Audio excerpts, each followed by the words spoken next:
Let's talk about the tangled ball of emotions. I want to begin by suggesting you plan a date night with your spouse or friend and watch a movie. This is a great illustration for the subjects of cultural sensitivity and grief that we discussed previously. Have some fun with this. The movie is called The Best Exotic Marigold Hotel, and it is filled with examples of growing in cultural competence and dealing with grief, loss, and difficult change. You will see effective and ineffective communication, listening to understand and listening to respond. You will see acceptance of people as they are and rejection. The worldview is distinctly other than Christian, but it is funny, heartwarming, informative, and interesting to students of this subject material. Please consider watching it. Pay particular attention to the Hindu burial ritual and reflect on its meaning. You can find it on Amazon Prime or other streaming video providers. Now let's talk about grief. Consider how you may have dealt with a grief experience. Perhaps you will take some time to reflect on the following questions. How did you experience grief? How long did it take for you to return to normal effectiveness again? Do you still experience surges of grief? If so, when do you experience them? What triggers them? Consider some memories you hold. What triggers the memories for you? Remember, grief is a type of stress reaction caused by loss. It is highly subjective and personal and varies in symptoms and severity from person to person. In the past lecture, we shared with you that bereavement should be thought of as an objective state. That is, the reality of a loss. Grief, on the other hand, is the subjective and highly variable response a person experiences from a loss, which may be real, could be anticipated, or even imagined. The truth is, loss, real or perceived, can trigger the stress reaction of grief. And even though bereavement is usually associated with the death of someone you care about, any kind of actual loss could be described by the words bereavement and grief. So what does grief do to a person when they experience it? The answer is, well, it's not that simple. Each person is different. Each response is different. Some will experience an actual physical response: headaches, pain, tightness in the chest, dizziness, inability to sleep, constant exhaustion, losing one's breath, and even fainting. There may be some similarities and even overlap between grief and depression. Did you know widows who have recently experienced the death of their spouse have a higher rate of death within the first year of the loss? It is not uncommon among the elderly for a spouse to die shortly after the death of their husband or wife.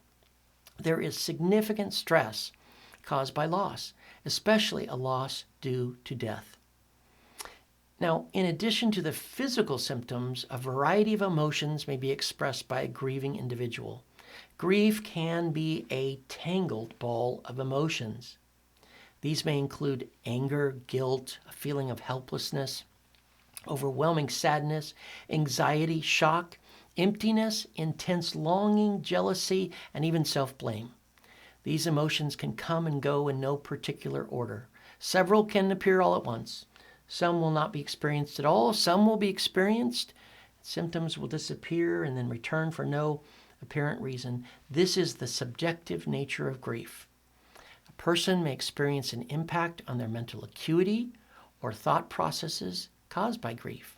They may sense a loss of reality where they have been thrust into a world where nothing seems real. A person can lose the ability to concentrate or focus on a task. They can become confused to such a degree that hospitalization may be required. There can develop a preoccupation with the lost person, spending every day gazing at pictures and falling deeper into their grief, failing to live any kind of normal life. Spiritually, there can be a profound impact. The bereaved may become angry at God and even reject their faith. People can walk away from their faith community and leave the church or religious body they have spent many years with. Behavior can be profoundly changed. A person in grief can suddenly begin to cry uncontrollably while people around them at the restaurant wonder, what is wrong?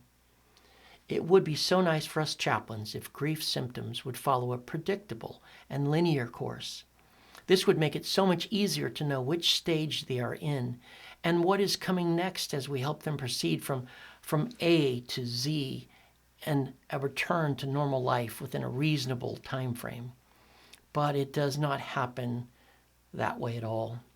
You must know that some people who experience loss and grief will never return to a normal, healthy living again. You have no control over these things, but you can listen to understand. Just walk alongside them as best you can and let them grieve in their own way.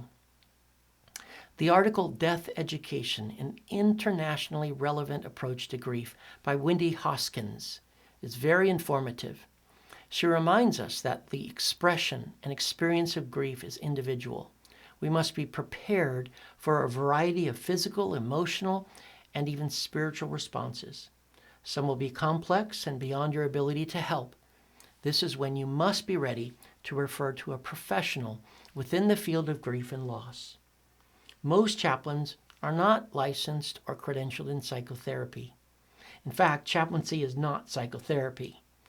When you enter an encounter with a person whose symptoms of grief seem particularly severe or whose symptoms persist for longer than a year, you should refer the person to a professional who is trained in counseling individuals with complicated grief.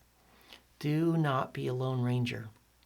Just as you are not the medical doctor and cannot prescribe medication, you are also not the psychotherapist. You be you and stay in your lane, the lane of spiritual care. If you serve in a clinical setting, it is likely you will have access to a variety of professionals, including licensed counselors and psychotherapists. Reach out to them, get to know them, and refer to them. If you work outside a clinical setting, it may be critical to your success as a chaplain to develop your own network of professionals within your community with whom you can cooperate and you can refer.